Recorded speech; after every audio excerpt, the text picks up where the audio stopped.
Hello friends, welcome back to our channel. இன்றைக்கி நம்ம வந்து சோயா பிரியாணி ப்ரெஷர் குக்கரில் எப்படி செய்கிறதுன்னு சொல்லிட்டு பார்க்க போகிறோம்.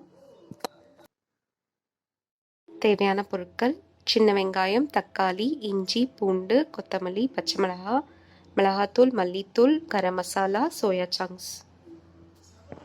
ஃபஸ்ட்டு சோயா சங்க்ஸை வந்து இந்த மாதிரி ஹாட் வாட்டரில் ஒரு 10 மினிட்ஸ் நல்லா ஊற வச்சுக்கோங்க.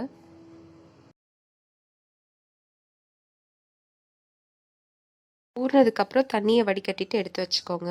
1 டேபிள் ஸ்பூன் மிளகாத்தூள் ஆட் பண்ணிக்கோங்க.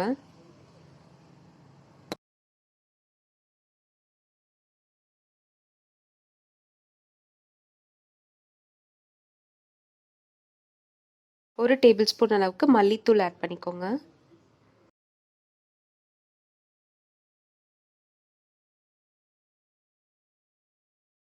Garam masala 1 table spoon.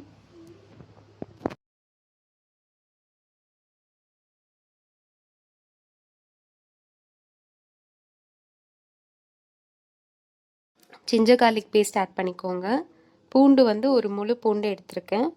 இஞ்சி வந்து 2 சின்ன துண்டு இஞ்சி எடுத்திருக்கேன்.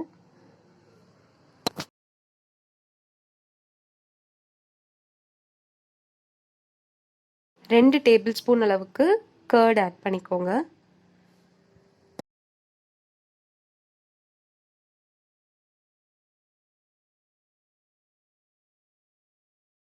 இப்போ எல்லாத்தையும் நல்லா சேர்த்து மிக்ஸ் பண்ணிக்கோங்க. மசாலா எல்லாம் நல்லா அந்த சோயா சங்க்ஸோடு சேர்த்து மிக்ஸ் ஆகிற அளவுக்கு நல்லா பிசைஞ்சுக்கோங்க. குக்கர் நல்லா சூடானதுக்கப்புறம் கடலெண்ணெய் ஊற்றிக்கோங்க.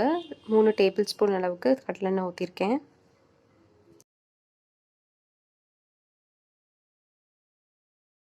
ஒரு துண்டு பட்டை ஆட் பண்ணிக்கோங்க.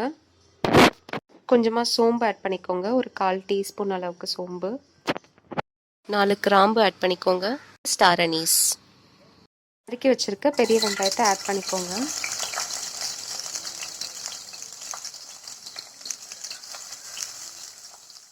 வெங்காயம் கொஞ்சம் வதங்கினதுக்கப்புறம் அரைச்சி வச்சுருக்க சின்ன வெங்காயத்தை ஆட் பண்ணிக்கோங்க.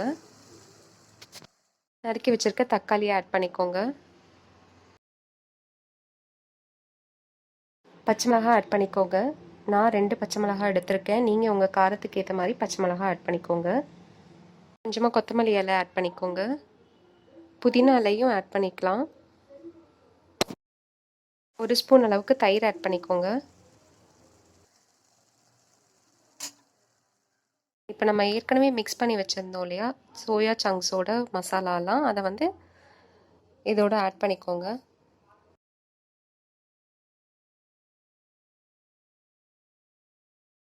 சால்ட் உங்கள் டேஸ்ட்டுக்கு ஏற்ற மாதிரி ஆட் பண்ணிக்கோங்க.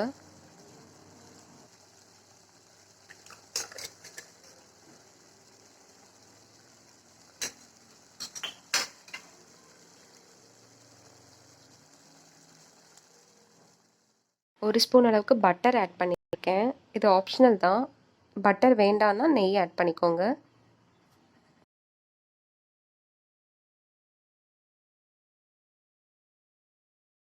ரெண்டு கப் அளவுக்கு தண்ணி ஆட் பண்ணியிருக்கேன். நான் 2 கப் பாஸ்மதி ரைஸ் எடுத்திருக்கேன். ஸோ அதுக்கு ஈக்குவலாக 2 கப் வாட்டர் ஆட் பண்ணியிருக்கேன். நீங்கள் எத்தனை கப் ரைஸ் எடுக்கிறீங்களோ அதுக்கு ஏற்ற மாதிரி தண்ணி ஆட் பண்ணிக்கோங்க. பாஸ்மதி ரைஸ் ஒரு 30 மினிட்ஸ் ஊற வச்சுருந்தேன். ஊற வச்சதுக்கப்புறம் ரைஸை வந்து ஒரு 10 மினிட்ஸ் பாயில் பண்ணிவிட்டு இந்த மசாலாவோட சேர்த்து ஆட் பண்ணியிருக்கேன்.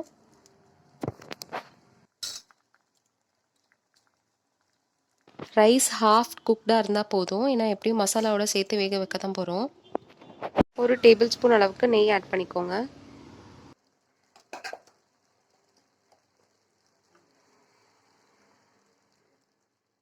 இப்போ குக்கர் லிட்டை க்ளோஸ் பண்ணிவிட்டு ஒரு விசில் அளவுக்கு விட்டால் போதும்.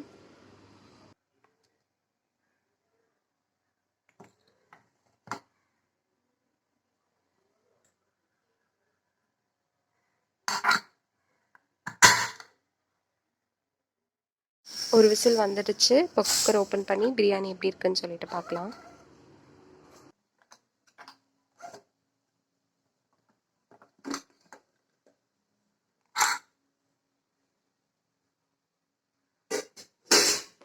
சோயா பிரியாணி ரெடி ஆயிடுச்சு.